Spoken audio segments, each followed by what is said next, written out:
الحمد لله رب العالمين، نحمده حمدا كثيرا طيبا مباركا فيه، حمدا يليق بجلاله الكريم وعظيم سلطانه، حمدا يليق بأسمائه الحسنى وصفاته العلى، حمدا كما يحب ربنا ويرضى. أشهد أن لا إله إلا الله، وأشهد أن محمدا عبده ورسوله وخليله وصفيه، لا نبي ولا رسول بعده. اللهم علمنا ما ينفعنا وانفعنا بما علمتنا وارزقنا علما. رب اشرح لي صدري ويسر لي أمري واحلل عقدة من لساني يفقه قولي. ثم أما بعد.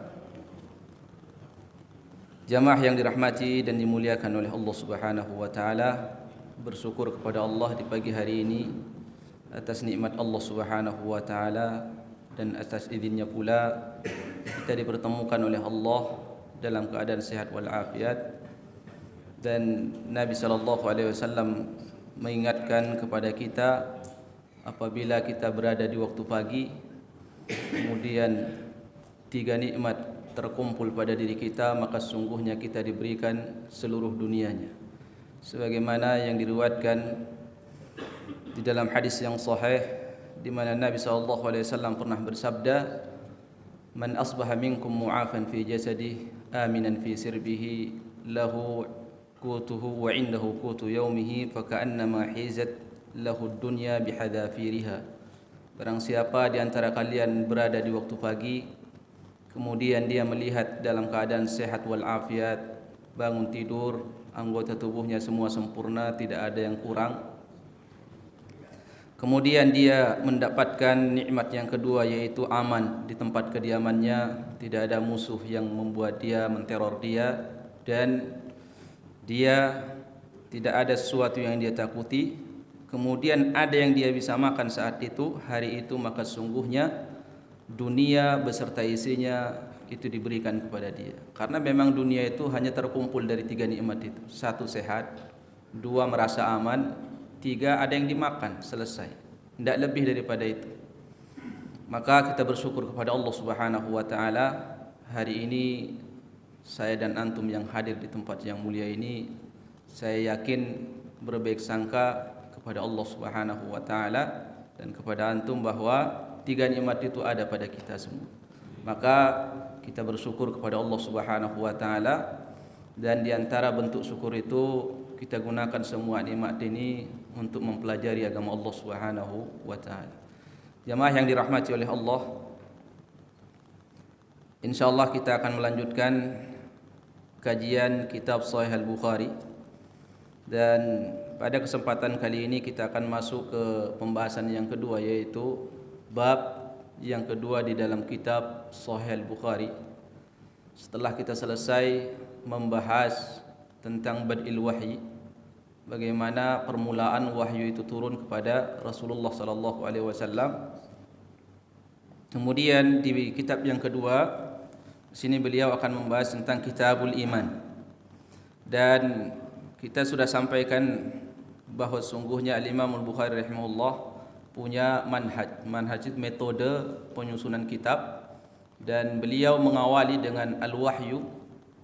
Kata ulama rahimahullah, beliau memberikan tambih dan peringatan kepada yang membaca kitabnya dan yang mau belajar ilmu agama, maka sumbernya hanya satu, yaitu wahyu Allah Subhanahu wa taala. Jadi ilmu yang bermanfaat itu hanya ilmu yang bersumber dari wahyu Allah Subhanahu wa taala. Kemudian yang kedua, tentang Kitabul Iman sebagai kitab yang kedua di dalam kitab Sahih Bukhari rahimahullah, maka beliau ingin memberikan isyarat, kata ulama rahimahullah, bahwa ilmu yang paling bermanfaat dari ilmu agama ini adalah tentang al-iman.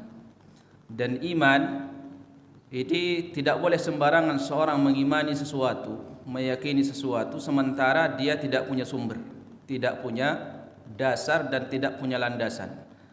Kenapa? Karena sebagaimana diriwayatkan dari Imam Ahmad rahimahullah, bahwa seluruh keyakinan yang kita yakini, ilmu yang kita yakini, itu akan diminta pertanggungjawaban oleh Allah Subhanahu wa taala hari kiamat. Seluruh pendengaran kita, wal fuad, dan hati kita, apa yang dia yakini akan diminta pertanggungjawaban oleh Allah Subhanahu wa taala. Diriwayatkan dengan sanad yang sahih kepada Imam Ahmad rahimahullah.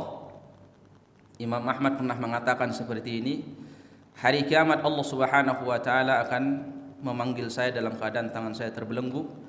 Kemudian saya akan ditanya oleh Allah, dari mana ilmu yang kamu sampaikan kepada orang kamu dapatkan? Maka beliau mengatakan, saya akan menyampaikan kepada Allah, saya dapatkan ilmu ini dari Waqi' bin Jarrah, guru beliau dari Kufah.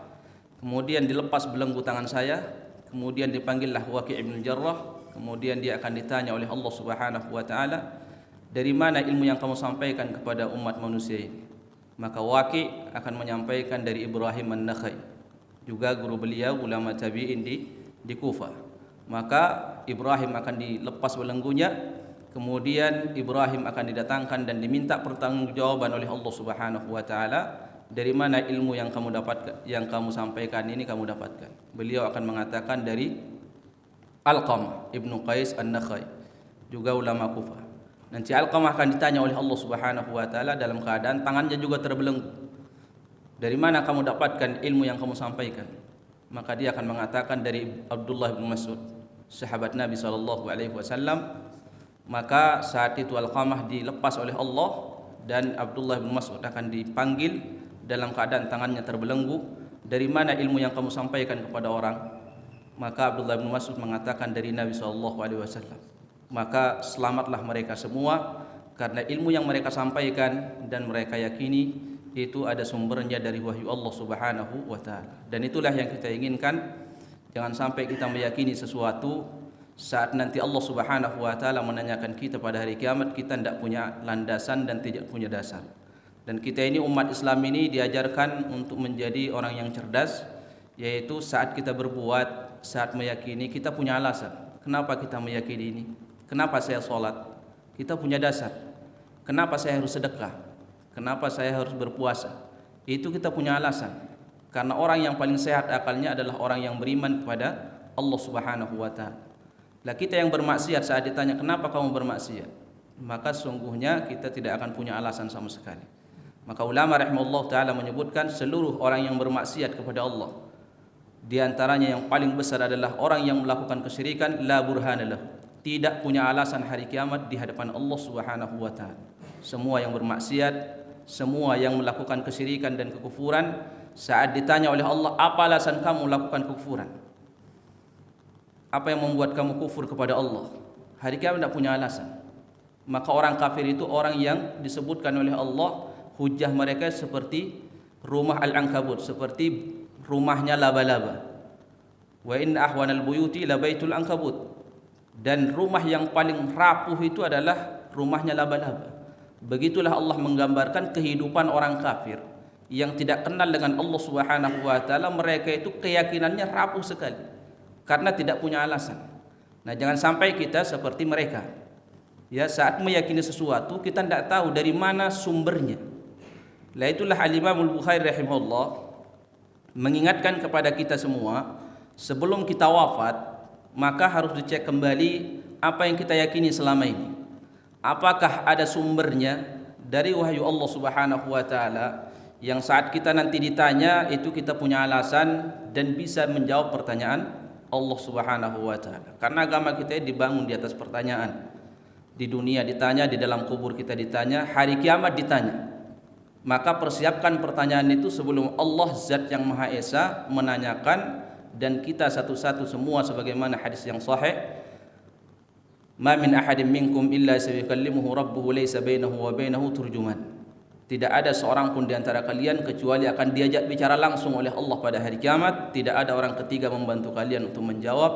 Semua kita akan mempertanggungjawabkan apa yang kita yakini, apa yang kita dengar, dan apa yang kita ucapkan selama kita hidup di dunia. Ikhwani fillah rahimakumullah, jamaah yang dimuliakan oleh Allah Subhanahu wa taala. Di kitab yang kedua ini, tentu ini kitab yang paling mulia karena terkait dengan iman. Ilmu, kemuliaan ilmu itu besarnya kemuliaan ilmu tersebut itu juga diukur dengan ilmu yang terkait dengan apa yang kita pelajari. Apabila ilmu yang terkait dengan tauhid, maka sungguhnya itu ilmu yang terkait dengan Allah Subhanahu wa taala. Bagaimana kita kenal Allah Subhanahu wa taala dan mengetahui Allah berdasarkan wahyunya, itu adalah ilmu yang paling mulia. Karena tidak ada yang paling mulia melebihi Allah Subhanahu wa taala. Semakin mulia, semakin besar ilmu tersebut. Saat seseorang mempelajari ilmu tersebut, pahalanya tidak sama dengan orang yang belajar ilmu yang lain. Karena agama kita ini ada maratibnya, ada tingkatannya. Ilmu pun seperti itu. Yang paling tinggi itu adalah ilmu yang membahas tentang Allah Subhanahu wa taala. Dari mana kita tahu Allah? Ya tentu dari ayat. Allah Subhanahu wa taala tidak pernah bertemu dengan kita. Kalau kita bertemu dengan seorang langsung paham, karena pernah bertemu langsung kenal bagaimana sifatnya. Tapi kita tidak pernah ketemu Allah Subhanahu wa taala. Bagaimana seorang hamba kenal dengan Rabbnya? Maka melewati nama dan sifatnya. Allah memperkenalkan dirinya kepada hambanya lewat nama dan sifatnya. Maka ilmu yang paling tinggi di hadapan Allah itu adalah ilmu yang terkait dengan Allah Subhanahu wa taala. Di sini Imam Al-Bukhari rahimahullah di dalam kitab ini akan membahas tentang definisi iman. Beliau ini di kitab yang kedua menekankan titik pembahasannya itu beratnya kepada definisi iman. Kenapa? Karena Imam Bukhari ini sudah hidup di zaman di abad ketiga, di mana pemahaman yang merusak definisi iman itu sudah banyak yang menyimpang dan banyak bermunculan. Jadi saat nanti berbicara atau pembahasan masalah definisi iman, maka kita terus tahu kelompok-kelompok yang sesat. Kenapa kita tahu? Supaya kita tidak termasuk di dalamnya. Karena pengelompokan manusia itu bukan dengan ucapan, ya kamu dari kelompok mana, tapi berdasarkan pemahaman kita terhadap iman yang difahami oleh para sahabat dan para ulama tabi'ut tabi'in setelahnya. Bukan sekedar pengakuan. Allah sangat mencela ahli kitab dan orang beriman yang sekedar mengaku-ngaku. Ya, laisa bi amaniikum wala bi amani ahli kitab. Bukan angan-angan. Iman ini bukan angan-angan, bukan sekedar pengakuan, tapi pemahaman. Seberapa besar pemahaman kita dan seberapa lurus sesuai dengan pemahaman ulama salaf rahimahumullah taala. Maka jangan sampai kita ini mencela sebuah kelompok, kita ada di dalamnya.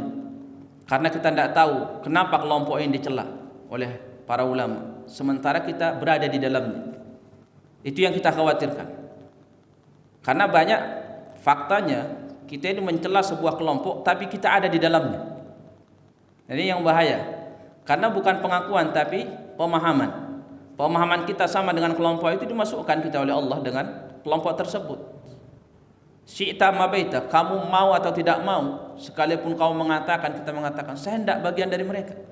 Tapi yang dilihat di dalam agama pemahaman. Pemahaman itulah yang akan mengelompokkan kita dengan sendirinya. Kita mungkin yang hadir di sini mengatakan satu kelompok, tapi Allah melihat beda. Karena akan melihat seberapa lurus pemahaman kita terhadap apa yang dibawa oleh Nabi dan disampaikan oleh para sahabat radhiyallahu anhu. Di sini kata Imam Bukhari rahimahullah, Kitabul Iman. Bab qaulin Nabi sallallahu alaihi wasallam buniyal Islamu ala khamsin. Kitab Al-Iman.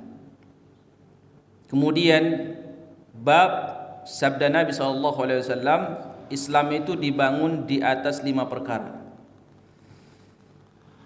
Sebelum saya membahas lebih rinci lagi apa yang disampaikan oleh Imam Bukhari, ingin saya sampaikan supaya kita punya gambaran secara global bahwa Al-Imam Al-Bukhari ingin menyampaikan kepada kita kalimat Al-Islam sama iman, sama ad-din, sama at-taqwa, sama yang lainnya itu maknanya satu. Limusamma wahid. Untuk sesuatu yang satu sekalipun banyak namanya. Jadi Islam saat disebut secara sendiri masuk di dalamnya iman, masuk di dalamnya taqwa, masuk di dalamnya albir. Begitu juga ketika iman disebut masuk di dalamnya Islam. Namun ketika disebutkan di dalam satu ayat antara Islam dengan iman, maka Islam itu sesuatu amalan zahir, iman sesuatu i'tiqadi, sesuatu yang sifatnya keyakinan. Beliau yang pertama membahas bunyal Islamu ala khamsin. Dia sebut Islam dibangun di atas 5 perkara.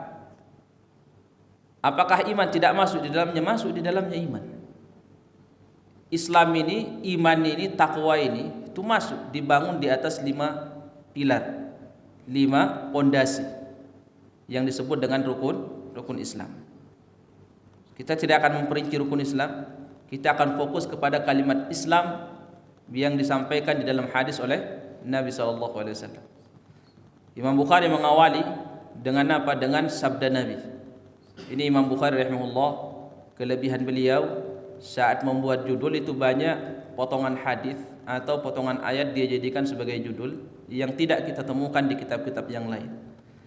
Banyak ulama memahami dari apa yang dilakukan oleh beliau karena saking cintanya beliau dengan wahyu Allah Subhanahu wa taala, sehingga saat membuat judul beliau pun itu memotong hadis yang sesuai dengan apa yang dia bahas atau potongan ayat. Karena wahyu itu hanya ayat atau hadis. Kemudian beliau mengatakan seperti ini. Iman itu seperti apa? Ini menurut siapa ini? Menurut ulama salaf. Tentu di zaman Nabi tidak pernah Nabi menafsirkan, mendefinisikan iman seperti ini, serinci ini. Kenapa? Karena para sahabat itu sudah faham apa yang dimaksud oleh Nabi, apa yang dimaksudkan oleh Allah Subhanahu wa taala, apa yang diinginkan. Karena mereka faham bahasa Arab. Kemudian mereka benar-benar bertakwa kepada Allah, benar-benar takut kepada Allah, memahami agama ini pasrah 100% para sahabat radhiyallahu anhu. Jadi menerima semuanya tanpa terkecuali. Dan kita jamaah sekalian yang dirahmati oleh Allah, saat membahas tentang wahyu atau hadis Nabi SAW, itu akan kita temukan manis dan pahitnya ajaran Islam. Dan itu harus kita terima semua. Maka orang yang belajar Al-Quran atau hadis Nabi SAW, dia harus mempersiapkan diri untuk diluruskan oleh apa? Oleh hadis atau wahyu yang disampaikan kepada dia, yang dia faham. Tidak boleh kita memilih-milih, karena nanti kalau memilih-milih itu sama halnya seperti ahli kitab. Atu'minuna bi ba'dil kitabi wa takfuruna bi ba'd. Kalian ini apakah mau beriman kepada sebagian syariat Allah dan tidak mau beriman kepada sebagian yang lain? Ya. Wa in kadu la yaftinunaka 'anil ladzi auhayna ilaika litaftariya ghairah. Mereka itu bangsa Quraisy itu Muhammad hampir memalingkan kamu dari sebagian yang kami wahyukan. Jadi bangsa Quraisy itu tidak semua syariat Nabi ditolak. Ada sebagian yang mereka senang. Nah, sebagiannya ada yang pahit. Nah, yang pahit-pahit ini mereka kepingin minta kepada Nabi supaya diganti yang sesuai dengan hawa nafsu mereka. Kata Allah, hampir mereka itu akan memalingkan kamu dari sebagian wahyu yang Allah turunkan kepadamu. Kalau seperti itu akan saya adab kamu 2 kali, kata Allah. Kalaulah bukan Allah yang menguatkan hatimu, maka kamu akan mengikuti kemauan mereka. Itu Nabi dilarang oleh Allah mengikuti kemauan bangsa Quraisy, karena umat sebelumnya ahli kitab pun seperti itu. Maka kita pun saat hadir di majelis ilmu itu mempersiapkan diri untuk siap dikritik. Karena jemaah sekalian, kita ini tidak tahu, terkadang sifat kita, perbuatan kita yang selama ini kita tekuni itu kita anggap baik. Kita tidak tahu kalau itu menyimpang. Kapan kita tahu? Saat dibenturkan dengan hadis, dengan wahyu Allah. Ini benar apa tidak? Kalau tidak ada wahyu, hanya orang, kita akan mengatakan dia kan manusia biasa. Saya manusia biasa. Bisa jadi perbuatan saya dia nilai negatif, saya menilainya positif. Udah lanjut terus. Nah, itu banyak seperti itu. Maka belajar hadis itu harus siap menerima manis, dan kalau manisnya saya yakin semuanya bisa menerima. Nah, yang pahit-pahit ini, yang dia langsung nonjok kita, nabrak kita, ngeritik kita, ini yang susah untuk diterima, dan kita harus belajar menerima. Belajar menerima. Karena para sahabat radhiyallahu anhum ketika ada hadis yang disampaikan dari Nabi itu tidak banyak tidak banyak komentar, langsung diamalkan. Maka para sahabat mendapatkan prestasi yang generasi yang terbaik sepanjang sejarah umat manusia karena mereka tidak banyak kritik, langsung diamalkan. Al-Imam Al-Bukhari rahimahullah, beliau di sini mendefinisikan iman karena beliau khawatir juga umat Islam ini banyak yang rusak imannya, terkhusus orang awam yang sama sekali tidak bisa mendefinisikan atau tidak bisa memperjuangkan, mempertahankan akidahnya karena ilmunya kurang. Nah, kita ini di zaman YouTube seperti ini kan banyak yang bingung. Si fulan mengatakan seperti. Kenapa kita bingung? Karena kita tidak punya dasar. Tidak bisa memilih mana yang hak, mana yang batil. Lah kalau semuanya ini kita terima, kita masukkan, pecah kepala kita. Kita jadi korban. Maka ada seorang ahli hadis mengatakan seperti, alhamdulillah, Tartar itu membakar banyak buku umat Islam.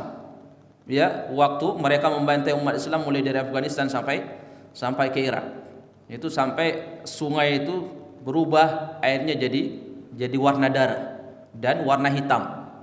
Itu hitam karena buku-buku umat Islam itu dibakar sama orang Tartar. Ya alhamdulillah, kata ahli hadis ini. Kenapa? Karena terkadang banyaknya karangan yang dikarang oleh berbagai macam pemikiran kepala dimasukkan ke satu kepala, kita yang jadi korban. Kita yang jadi korban. Maka baca kitab itu jangan semua kitab dibaca kalau kita tidak bisa membedakan mana yang benar, mana yang hak. Karena kita yang akan jadi korban, mabadi kita, akidah kita itu akan goyah dengan kita membaca buku yang di dalamnya ada syubhatnya. Kata Imam Al-Bukhari rahimahullah, apa itu iman? Qaulun wa fi'lun. Qaulun wa fi'lun. Yazidu wa yanqus. Itulah iman. Di ulama salaf saat mendefinisikan iman itu ringkas. Karena mereka paham dengan bahasa Arab, paham agama ini, sehingga tidak perlu dijelaskan dengan bahasa yang panjang. Qaulun wa fi'lun yazidu wa yanqus. Itulah iman. Qaul wa fi'lun yazidu wa yanqus. Amalan kita ini dari mana dicatat oleh Allah? Dari 3.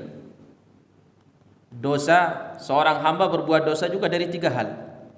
Satu, amalan batin, yaitu amalan hati. Kita beramal dengan amalan hati kita. Kemudian beramal dengan lisan dan amalan zahir. Dosa pun seperti itu. Ada orang berbuat dosa dengan hatinya ada hasad, dengki, kemudian marah bukan pada tempatnya. Kemudian berbuat dosa pakai lisan, berbuat dosa pakai amalan, pakai anggota tubuh kita. 3 ini sumber amalan kita. Entah itu amalan baik atau amalan buruk. Dan semua akan ditimbang oleh Allah pada hari kiamat.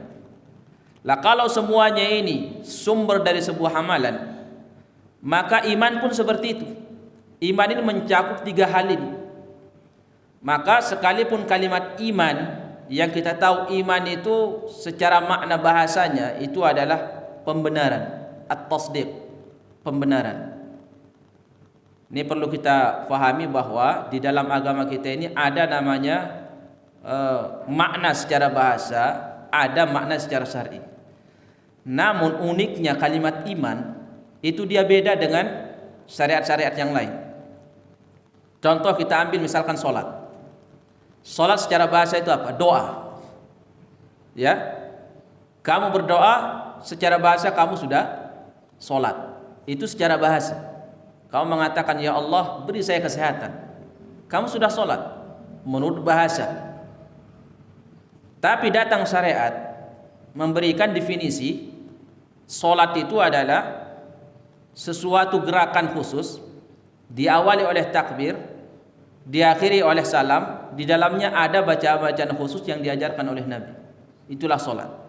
Maka ketika Allah mengatakan wa aqimus shalah, dirikanlah solat, jangan kembali ke makna bahasa.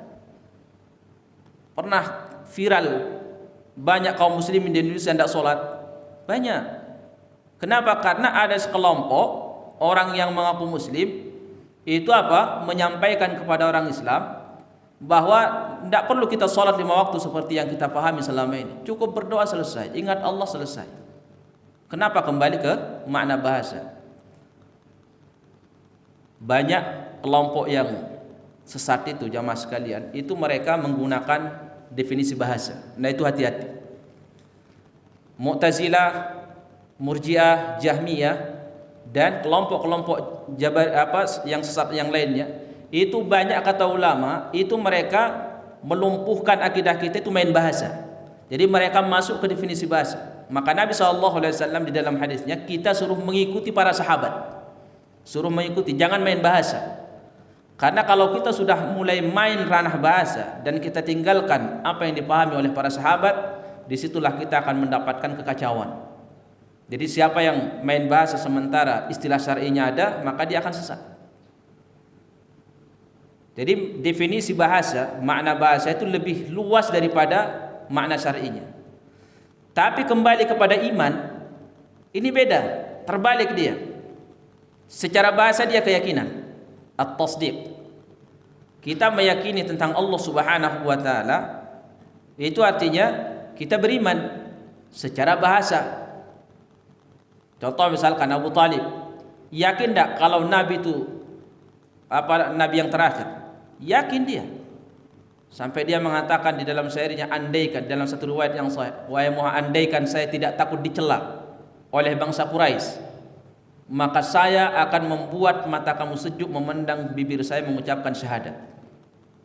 Tapi Abu Talib itu khawatir disebut, kalau sudah meninggal khawatir dia disebut, dijadikan bahan pembicaraan. Lihat itu Abu Talib, dia tinggalkan agama nenek moyang dia. Jadi hujah mereka, alasan mereka itu, sekali lagi, itu orang yang tidak punya dalil, itu kembali ke nenek moyang. Nah kalau sudah dipegang nenek moyang ini, kuat ini masalahnya nenek moyang. Gimana apa kata orang, kamu meninggalkan nenek, kita ini punya suku seperti ini, nenek moyang yang punya tabiat seperti itu dipertahankan. Dan itu kuat pengaruhnya. Itulah yang dipegang oleh bangsa Quraisy. Setiap kali ada keyakinan syariat yang dibawa oleh Nabi bertentangan dengan keyakinan nenek moyang mereka, itu senantiasa orang-orang pembesarnya itu mempengaruhi mereka supaya apa? Pegang agama nenek moyang, leluhur kita. Bangga mereka. Dan termasuk Abu Talib mengatakan seperti itu di akhir hidup. Andaikan saya tidak takut dicela meninggalkan agama nenek moyang, saya akan mengucapkan syahadat. Dia janji kepada Nabi. Tapi ridha, dia mati dalam keadaan kafir, kekal di dalam neraka, hanya mempertahankan agama nenek moyang atas nama baik. Buat apalah nama kita itu baik di tengah masyarakat kalau kita dibakar tidak ada hentinya oleh Allah setelah wafat? Apa manfaatnya? Mungkin kalau kita masih hidup bisa kita bangga, dipuji ya di tengah masyarakat karena kita orang kuat memegang leluhur kita, itu ada manfaatnya.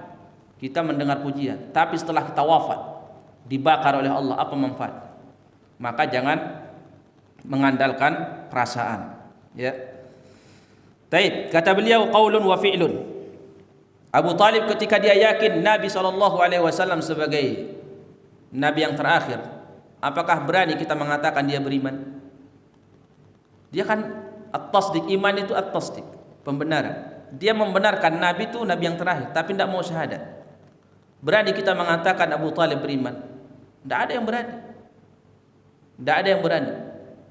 Orang beriman tidak ada yang berani, kecuali orang yang mengaku beriman, ya mengaku-ngaku, berani mengatakan.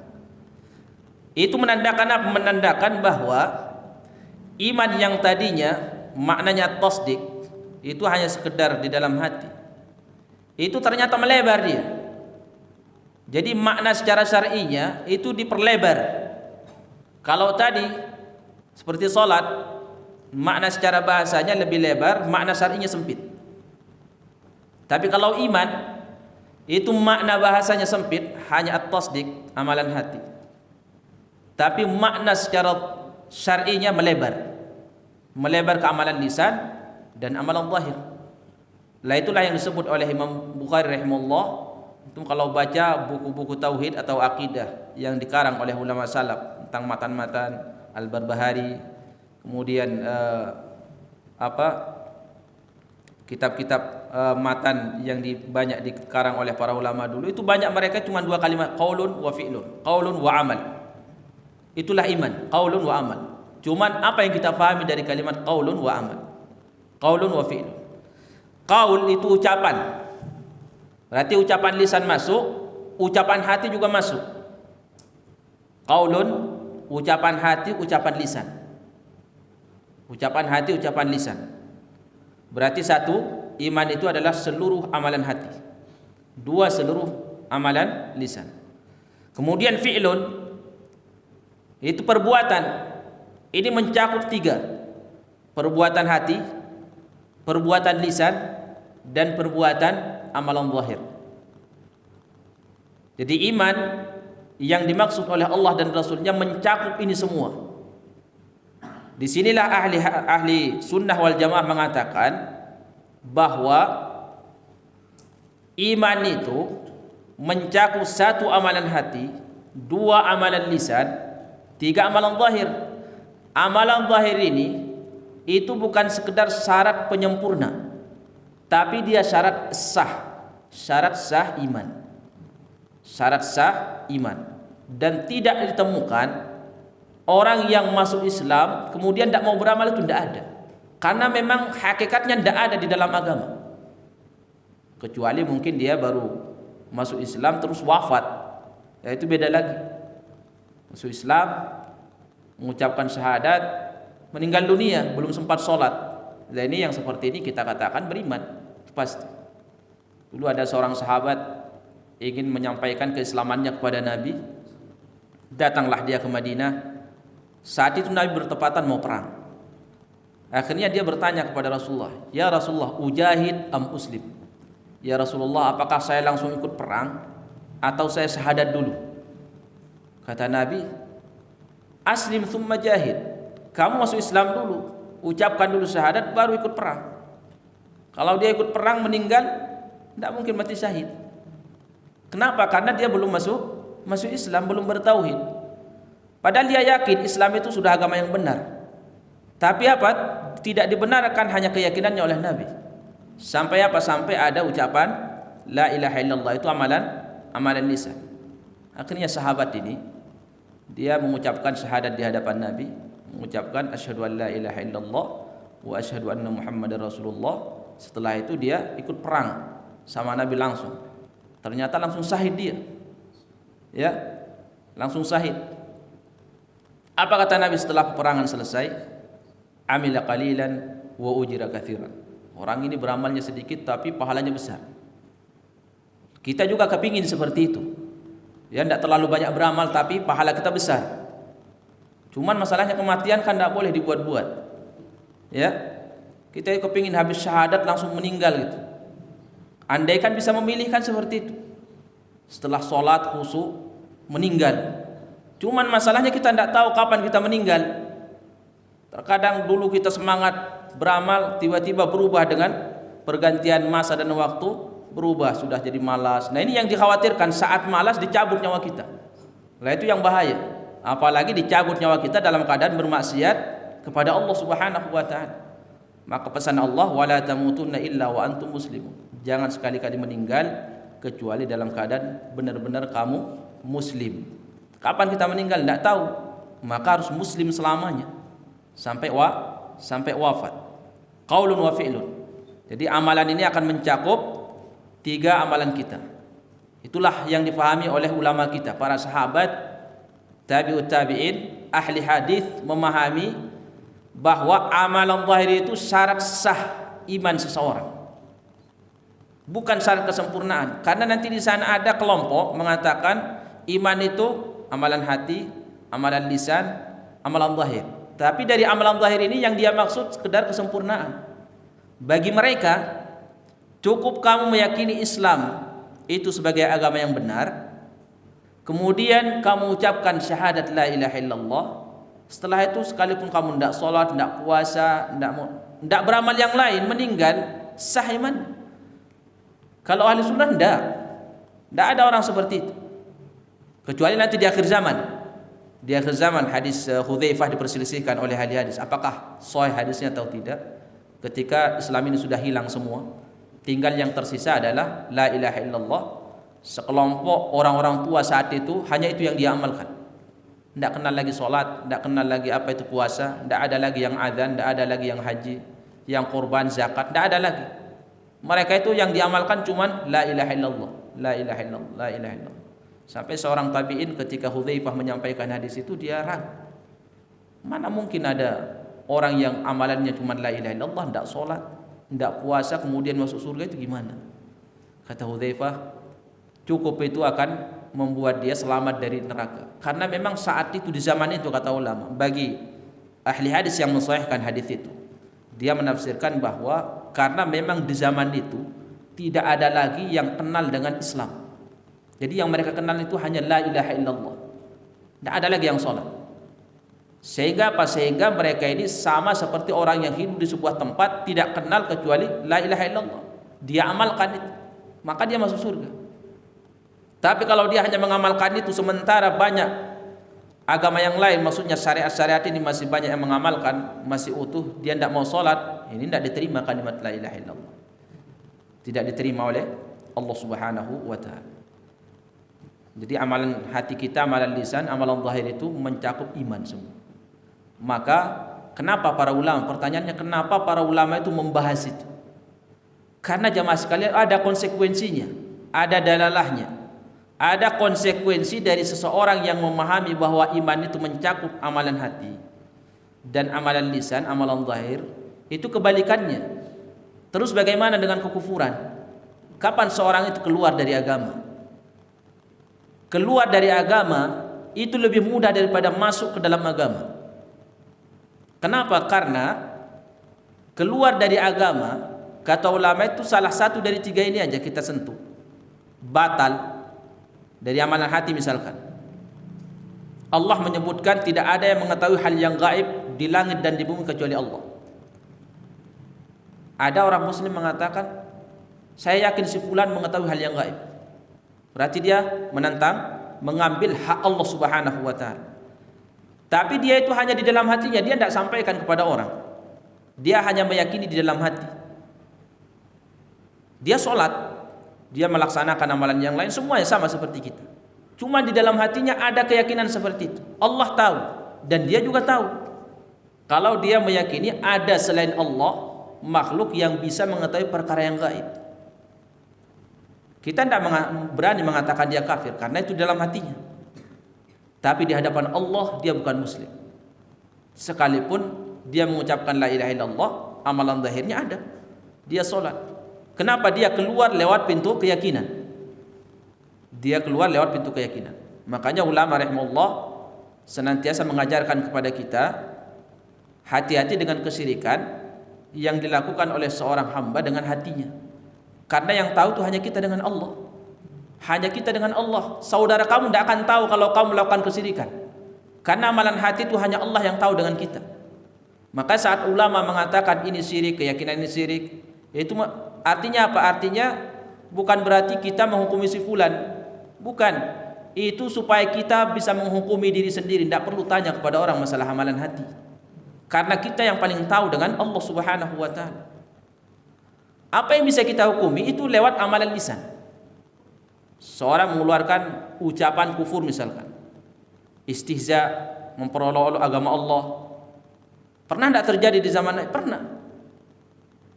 Ketika Nabi perang Tabuk, di perjalanan ada dua sahabat yang mengatakan seperti ini.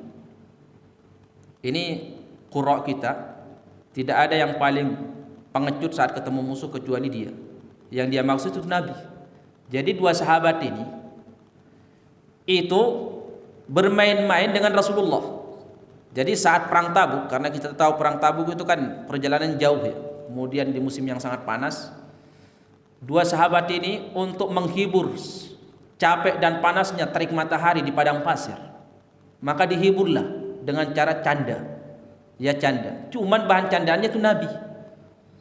Jadi mereka berdua mengatakan Nabi Muhammad itu, makna kalamnya, Nabi Muhammad orang paling pengecut saat ketemu musuh. Nabi tidak tahu kalau dua sahabat ini melakukan seperti itu di tengah jalan. Turun ayat di dalam surat Taubah bahwa ada dua sahabat kamu yang mengatakan seperti ini. Dipanggil sama Nabi.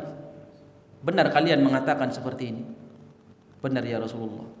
Tapi ya Rasulullah, kami sekedar main-main canda karena capeknya perjalanan dan jauh. Akhirnya turun ayat langsung. Qul abillahi wa ayatihi wa rasuli kuntum tastahzi'un la ta'tadiru qad kafartum ba'da iman. Apakah Allah dan Rasulnya kalian jadikan sebagai bahan candaan? Tidak usah mengutarakan alasan. Ingat, alasannya tidak diterima oleh Allah. La ta'tadiru. Tidak usah utarakan alasan kalian, kata Allah. Qad kafartum. Kamu mengatakan saya canda, seharusnya dimaafkan. Kata Allah, tidak dimaafkan.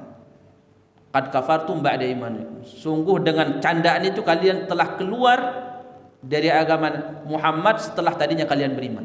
Ini sahabat yang beriman. Ya, artinya apa? Artinya dia keluar dari agama lewat apa? Lisan. Lewat amalan lisannya. Dia keluar. Amalan hatinya aman. Dia tidak pernah meyakini sesuatu yang bertabrakan dengan tauhid dia. Tapi dia keluar dari agama lewat amalan lisannya, perbuatan lisannya, dan itu berdasarkan nas Al-Qur'an. Tapi kedua sahabat setelah itu bertaubat kepada Allah dan menjadi sahabat yang mulia setelahnya, kemudian meninggal dan mati dalam keadaan muslim. Ya alhamdulillah. Tapi intinya apa? Intinya perbuatan seperti itu tidak boleh. Itu akan mengeluarkan hamba dari agama, mengeluarkan kalimat yang memperolok-olok agama. Sekarang banyak enggak? Wah, fahadits wala haraj. Banyak sekarang yang mempermainkan agama Allah Subhanahu wa taala. Kemudian yang ketiga, kenapa para ulama mengatakan bahwa amalan zahir itu syarat sahih iman? Kalau syarat sahih iman, maka kemungkinan seorang itu bisa keluar dari agama, terjatuh ke dalam kufuran dan kesyirikan juga lewat apa? Lewat amalan zahirnya. Contoh misalkan gini. Kita ini punya teman non muslim, penyembah berhala, akrab dengan kita. Kalau hari raya dia datang ke rumah kita, ikut sholat hari raya juga misalkan. Karena saking ini kan banyak sekarang. Ya, ikut hari raya, ikut juga nyembelih hewan kurban. Banyak kan orang Nasrani menyembelih nyembelih hewan kurban juga. Boleh enggak diambil? Sembelihannya. Ya, boleh, silahkan dimakan. Kita yang nyembelih. Ya. Nah, karena kita sudah terlanjur akrab dengan orang itu, akhirnya apa? Tiba saatnya dia ke gereja juga mau sholat, kita dalam atas nama toleransi, akhirnya kita ikut ke gereja. Atau dia penyembah berhala, kita ikut. Ya, hanya untuk apa? Toleransi. Karena teman akrab masalahnya. Dia akhirnya nyembah berhala, kita nyembah berhala, tapi kita tidak yakin kalau itu sembahan yang hak untuk disembah. Gimana respon ulama dengan orang seperti ini? Keluar tidak dia dari agama? Padahal dia tidak mengeluarkan kalimat apa-apa. Dia hanya ikut, mungkin pakai jari-jari telapak tangannya, ikut menyembah. Ulama berfatwa semua itu kufur itu. Sekalipun kamu mengatakan saya tidak yakin, tidak. Kamu itu bukan lewat keyakinan kamu keluar. Kamu itu keluar lewat amalan zahir kamu yang sudah membatalkan syahadat kamu. Karena kamu melakukan perbuatan yang perbuatan itu dikategorikan di dalam agama perbuatan kesyirikan.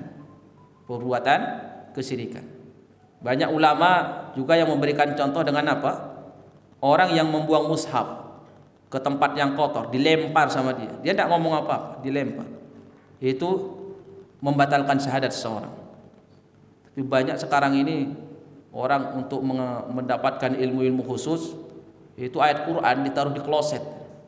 Ya, diberain. Itu banyak. Siapa itu? Ya sebagian umat Islam yang melakukan. Padahal kalau mereka baca seluruh 4 mazhab itu sepakat. Siapa yang membuang mushaf Al-Quran ke tempat yang kotor, sekalipun dia sholat, itu dia sudah batal keislamannya. Dengan apa dia? Dengan amalan zahir dia. Dia tidak ngomong. Dia mungkin secara keyakinan tidak batal keyakinannya, tapi amalan zahir. Nah, disitulah Imam Bukhari rahimahullah ingin menyampaikan kepada kita bagaimana pemahaman ulama kita dulu. Karena kita memahami agama ini, Al-Quran ini lewat pemahaman para sahabat radhiyallahu anhu. Kalau ada permasalahan di zaman sahabat, di zaman tabi'in, kemudian saat ini juga ada permasalahan itu, maka kita harus mengikuti mereka. Kata ulama, kalau ada masalah di zaman sahabat, kemudian kamu mengambil pendapat yang bukan pendapat mereka, atau kamu berpendapat sementara tidak ada ulama salaf kamu yang ngasih contoh, maka itu kamu hati-hati. Itu tanda pemahaman sesat. Kecuali permasalahan tidak ada di zaman sahabat, di zaman tabi'in tidak ada, saat ini baru ada, boleh kita ambil fatwa ulama sekarang. Jadi inti yang ingin disampaikan oleh beliau, umat Islam ini harus yakin dulu apa yang disebut dengan iman. Iman itu mencakup 3 unsur tadi, amalan hati dan amalan lisan sama amalan zahir. Seringlah kita dengar itu. Kemudian yang kedua, yazidu wa yanqus. Yazidu wa yanqus. Iman itu bertambah dan berkurang. Bertambah dengan apa dia? Dengan amalan soleh. Berkurang dengan apa? Dengan maksiat. Semakin banyak maksiat seseorang, semakin berkurang imannya.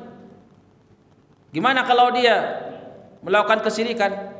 Bukan sekedar berkurang, hilang. Makanya Sufyan ibn Uyainah ketika mengajar masalah tauhid di majlisnya, dia mengatakan al-imanu yazidu wa yanqus. Iman itu bertambah dan berkurang. Kata saudara kandungnya, wahai saudaraku, jangan kau mengatakan iman itu berkurang. Iman itu tidak berkurang. Iman itu hanya bisa menerima penambahan. Gimana kita jawab itu? Dia mengatakan iman itu hanya bisa menerima penambahan, tidak bisa menerima pengurangan. Kata Sufyan ibn Uyainah, uskut ya sabi. Diam kamu wahai anak kecil. Padahal orang jenggotan disebut anak kecil. Kenapa dia sebut anak kecil? Karena dia tidak paham masalah iman. Kata dia, uskut, diam. Iman itu berkurang, bahkan hilang suatu saat. Bahkan hilang suatu saat. Itu yang harus kita pegang. Ya, belajar ilmu agama ini supaya faham, jangan sampai kita keluar dari agama ini tanpa kita tahu. Itu yang dipahami oleh ulama salaf rahimahullahu ta'ala. Masih ada waktunya? Hah? Berapa? 5 menit. Ya baiklah, insyaallah. Memang ini definisi iman ini harus pelan-pelan, karena saya kalau salah juga menyampaikan, ya tadi tanggung jawab di hadapan Allah Subhanahu wa taala. Antum kalau salah mendengar juga bahaya, karena akan menjadi i'tiqad, keyakinan, dan akan dipertahankan. Dan antum akan beramal di atas dasar itu. Cuman makanya dibutuhkan konsentrasi. Ya. Kalau nahan ngantuk 1 jam 2 jam bisa. Tapi nahan konsentrasi paling 5 menit maksimal. Sisanya jasadnya di sini tapi terbang kemana-mana. Makanya ulama dulu kalau belajar itu mereka diantara adabnya katanya fokuskan pandangan, ya, karena pandangan dengan sering memandang kemana-mana liar pandangannya itu akan membuyarkan konsentrasi. Anak-anak pesantren kalau menghafal sambil lihat-lihat, misalkan ada cecek jalan lihat-lihat, tapi dia ngafal itu 1 jam gitu-gituan tidak akan selesai ngafal itu ayat itu. Kenapa? Sekalipun banyak waktu yang dihabisin, tapi konsentrasi tidak ada, lah buyar. Tidak hafal-hafal. 5 menit konsentrasi itu bisa cepat ngafal. Nah sama di majelis ilmu. Ya, kita keluar dari sini ada yang paham, ada yang tidak paham yang disampaikan. Seperti Allah Subhanahu wa taala menyebutkan tentang orang munafik kalau dengar ilmu yang disampaikan oleh Nabi, keluar dari majelis mereka mengatakan, "Madza qala anifa?" Tadi apa yang disampaikan Muhammad? Padahal dia hadir. Dia tidak paham yang disampaikan. Kenapa? Allah tutup pintu hatinya. Allah tutup pintu hati mereka. Sekalipun Nabi yang menyampaikan, itu mereka tidak paham. Apalagi orang seperti kita menyampaikan. Wah, itu sudah ditinggal sama mereka. Nah, kita fokus dan konsentrasi.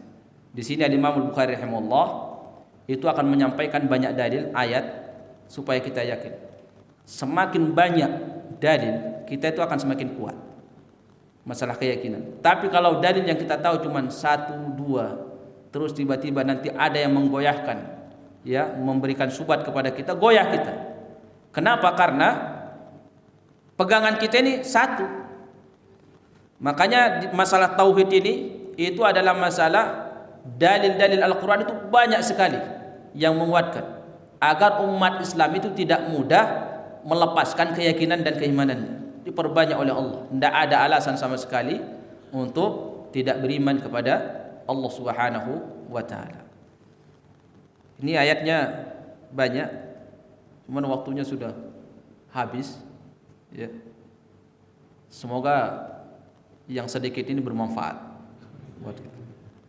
Jadi iman seperti itu ya. Iman itu mencakup 3 unsur amalan seorang hamba. Maka sama, kalau iman mencakup ketiga-tiganya, kekufuran pun seperti itu. Kekufuran pun seperti itu. Makanya kalau kita baca buku-buku para ulama, kita akan heran. Kenapa kok si fulan dihukumi keluar dari agama, sementara dia tidak pernah melakukan kesyirikan? Hanya ini. Dulu ada Ibnu Syanabut, ahli Irak, semua sepakat dia murtad, keluar dari agama. Padahal dia yang mengajarkan anak-anak kaum muslimin itu apa? Qiraah Al-Quran. Dia hafidh, menguasai qiraah asyraf.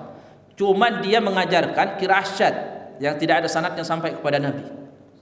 Ya, dan dia tetap mengajarkan itu qiraah syad. Qiraah yang tidak ada sanadnya. Ini masalah Quran, bukan sekedar hadis. Kalau Quran lebih bahaya. Mengajarkan qiraah syad. Semua ahli Irak sepakat, ulama-ulamanya dibawa dia diadili, suruh taubat. Dia keluar lewat apa? Lewat amalan zahir dia. Dia mengajarkan kaum muslimin qiraah syadzah. Ibnu Syanabut. Ya, akhirnya dia taubat kepada Allah dan dia tidak mengajarkan lagi. Padahal orang alim, menguasai qiraah asyraf. Cuma dia keluar lewat satu pintu. Pintu apa? Pintu menambahkan dari Al-Quran yang bukan dari Al-Quran, yaitu qiraah syadzah. Itu bukan dari Al-Quran karena tidak ada sanadnya sampai kepada Nabi sallallahu alaihi wasallam. Jemaah sekalian yang dirahmati oleh Allah, semoga apa yang saya sampaikan antum mudah memahami ya.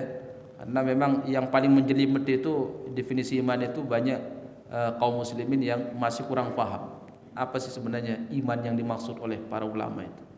Karena yang kita tahu iman ya sekedar di sini. Di sini tidak ada iman, di sini tidak ada iman. Tidak seperti itu yang dipahami oleh ulama kita. Baik, untuk memaksimalkan kajian kita, mari kita gunakan sisa waktu untuk tanya jawab. Silahkan kalau ada pertanyaan, 1-2 pertanyaan, silahkan disampaikan. Semoga Allah memudahkan kita bisa menjawab. Baik, silahkan.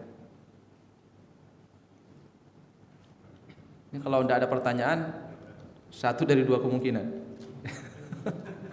1 dari 2 kemungkinan. Faham betul atau sama sekali tidak faham. Akhirnya bingung mau tanya apa. Karena tidak faham. Alhamdulillah ada yang mewakili.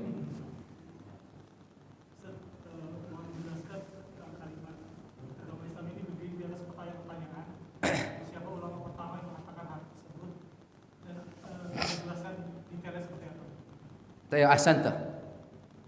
Siapa ulama pertama kali yang menyebutkan bahwa agama kita dibangun di atas pertanyaan? Baik.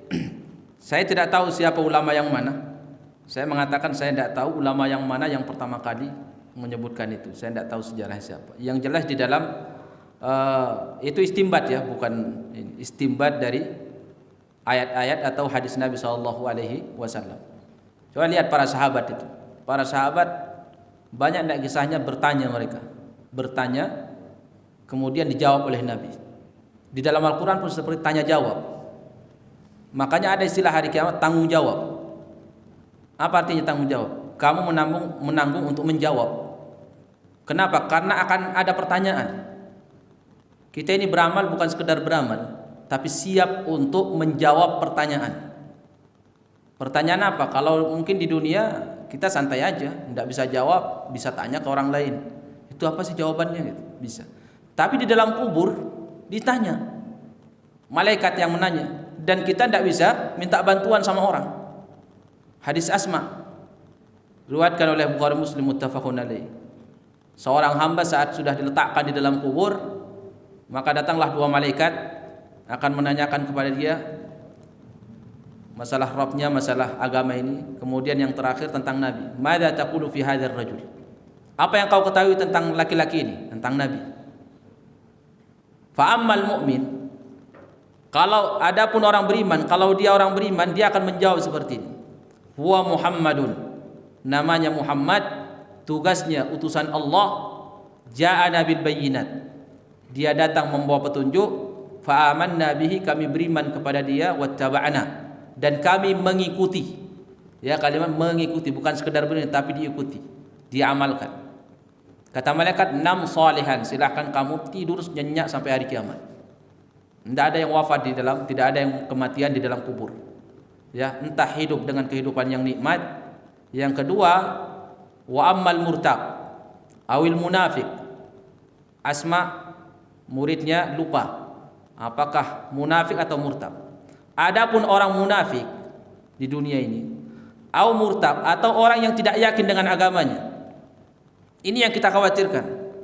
Muslim tapi tidak yakin, itu tidak akan jadi ilmu.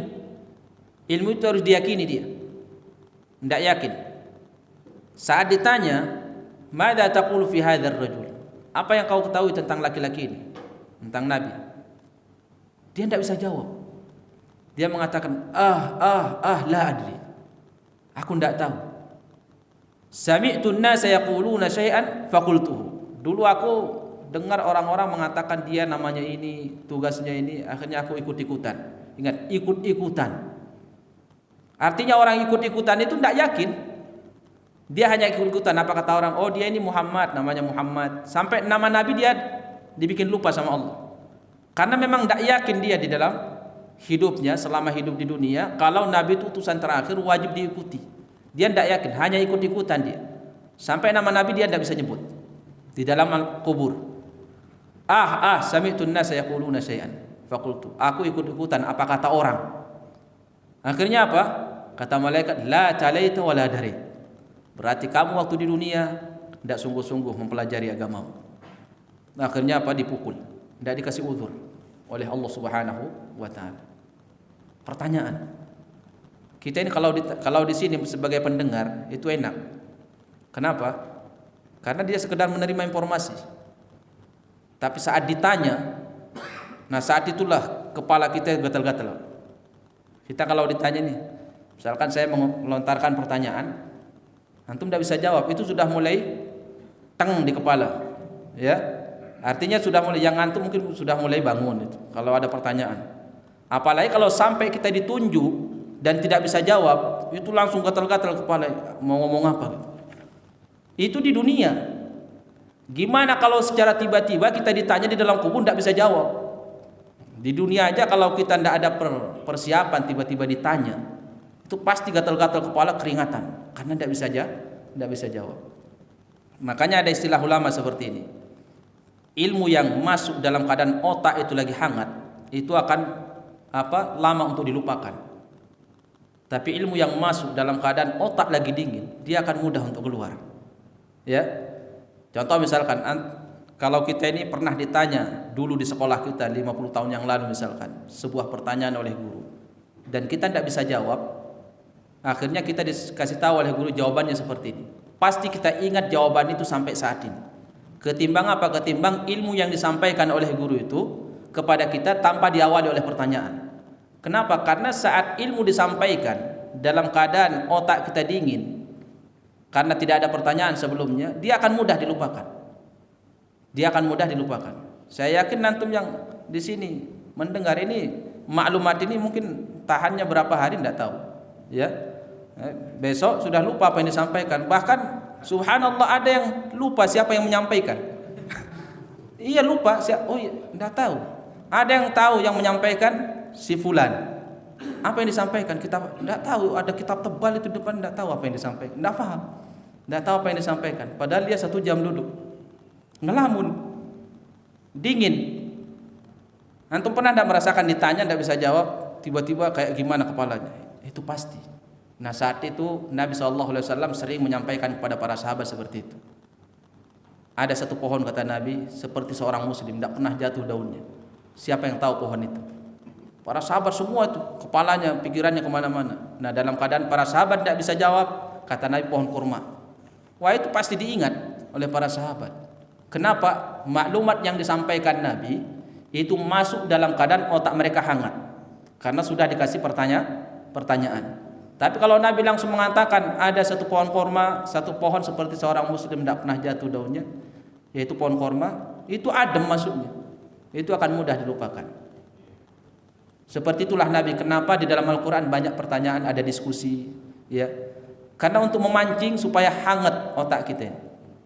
Nabi banyak itu kalau mau menyampaikan hadis, Nabi bentuk pertanyaan. Atadruna man muflis? Tahukah kalian siapa orang yang bangkrut?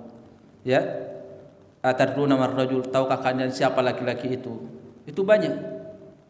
Dan kalau baca hadisnya banyak sekali pertanyaan-pertanyaan seperti itu disampaikan oleh Nabi untuk apa? Supaya maklumat itu tidak mudah hilang. Tidak mudah hilang karena masuk dalam keadaan otak kita lagi dingin. Ya kayak mesin. Mesin motor kalau tidak dihangatin kan tidak bisa jalan. Karena harus dihangatkan. Lah seperti itulah kurang lebih. Allahu a'lam bishawab. Saya tidak tahu siapa yang pertama kali membawa itu. Cuman istimbat para ulama seperti itu. Allahu a'lam. Nah, silahkan ada yang lain.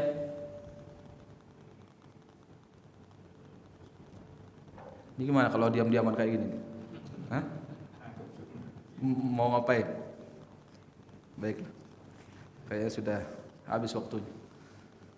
Baik, insyaallah saya minta supaya antum semua baca lagi definisi iman kalau punya buku di rumah silahkan dibaca. Ada ustadz yang menyampaikan masalah iman, silahkan dibaca. Karena bisa jadi ada ustadz yang menyampaikan kita tidak paham, sama ustadz yang lain kita paham. Karena terkadang ada kunci-kunci yang membuka rumus. Oh, dengan kalimat itu si fulan bisa memahamkan saya. Ada kitab seperti itu. Nah, ulama dulu seperti itu. Tidak paham dengan ini, coba dibuka ustadz sini, kitab ini. Jadi sampai ke sini itu bukan sekedar definisi lagi, tapi sudah paham secara global dan kita bisa maksimal untuk tanya jawab. Baik, jazakumullah khairan. Mungkin hanya itu yang bisa kita sampaikan sedikit, tapi insyaallah berkah di sisi Allah Subhanahu wa taala. Karena tujuan kita bukan mengkhatamkan, sekali lagi. Kalau khataman nanti ikut. Kalau yang mau khataman Sahih Bukhari nanti ikut habis di bulan Syawal habis Idul Adha kita akan mengadakan sama pengkhataman kitab Bukhari dibaca secara cepat. Karena kalau tidak dibaca cepat tidak selesai. Ya. Ustadz Hakim Abdad itu 30 tahun baru selesai. Ya, syarah. Nah, kalau sama selesai insyaallah kita target 2 minggu selesai. Cuman baca cepat. Masalah paham atau enggak itu belakangan, ya. Karena kitab seperti ini tidak bisa selesai dalam satu pertemuan, tidak bisa. Nah, itulah ilmu. Jadi belajarlah sampai wafat.